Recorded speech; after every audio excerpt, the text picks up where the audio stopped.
It's showtime. The sniper is my favourite class to play in Space Marine 2. In this video, I'm going to give you tips to become the Emperor's best. This will get you through lethal difficulty to obtain that sweet survivor's helm. Let's go.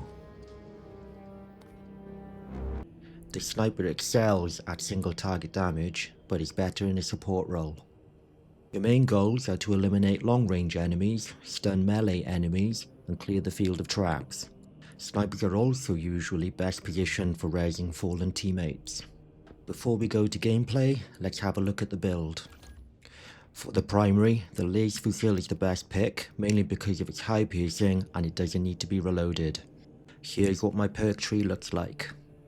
The focus is faster charge time and headshot damage.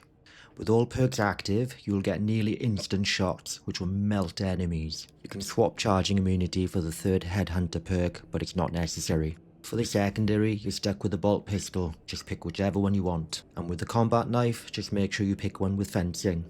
Class perks are geared towards survivability and sustainability. Two essential perks you want are lethal efficiency for ammo regen and emergency override, as it does come in clutch. You can see how they work on the right. For the team perk, you want either marksmanship or squad renewal, depending on preference.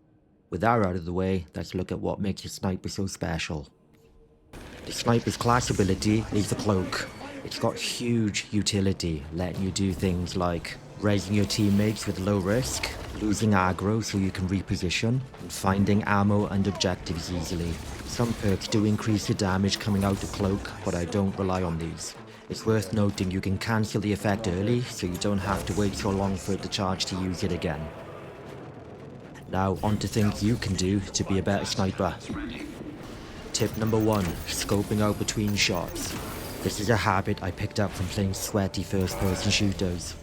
As enemies tend to move, coming out of scope helps keep track of where they go. It also helps with targeting different enemies, as dragging while scoped in is pretty slow. You can reset your scope easily by lining up the white dot in the middle of the screen before scoping in. You don't have to do this when enemies are far away, because they're easier to track even when they move. Scoping out also gives you a split second to reassess what is happening around you, so you can avoid being caught in swarms of enemies, or see if you need to deal with things like mines or other traps. What a fool. Oh, damn, you've taken a lot of damage already.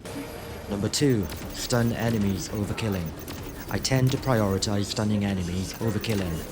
The sniper only has one class perk that makes finishing enemies worthwhile, but other classes have better benefits from executing enemies, such as weapons being reloaded on executions, or even the clutch bulwark banner drop to restore contested health. You'll also have to consider if your teammates need to restore shields, as they'll often be in the fray more than you should be. That being said, definitely kill enemies that are too far away from your teammates, or if you're dealing with extremist enemies like Neurothropes. Also bear in mind that enemies recover from stuns way quicker on lethal difficulty. Honestly, your teammates will love you for not killing everything, so let them do the dirty work for you, and then you can focus on doing other things to ensure your team's survival.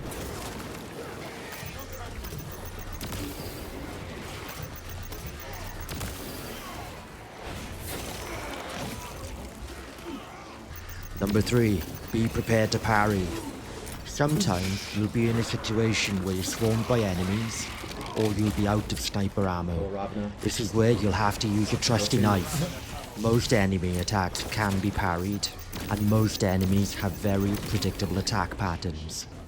Parrying with a fencing weapon guarantees a perfect parry, making it easier to set up gun strikes, which do a decent amount of damage, and can set enemies up for easy headshots. You can parry multiple enemies that attack at the same time, as shown here, making you look like the ultimate warrior. Minoris enemies get killed on parry, which comes with the added benefit of restoring your shields. Learning how to parry helps massively with survival and can save you ammo. Number 4, keeping your health low to activate all of your perks. This is a slightly contentious point, but hear me out. The Adamant Velocity perk activates when under 30% health. This increases the rate of fire massively by reducing the charge time of your primary. Shots become nearly instantaneous, allowing you to melt enemies really quickly. You should only really stay at low health if you have a contingency, like if you're holding a Guardian Relic, or if Emergency Override can proc. Number 5. Clearing the field. I'll be honest, I assume my teammates aren't very bright. They will choose to run through traps no matter what. May as well be the bigger person and clear the field, to maximise the chances of completing the op. And there we have it, those are my tips for playing a sniper worthy of the Emperor's Blessing. If you have any other useful tips, or if you'd like to see another class covered, let me know in the comments. Please drop a like and subscribe for future content.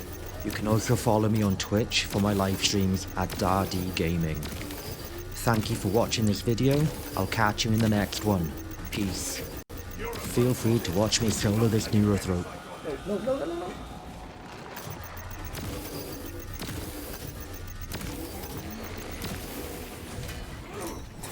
I'm dead.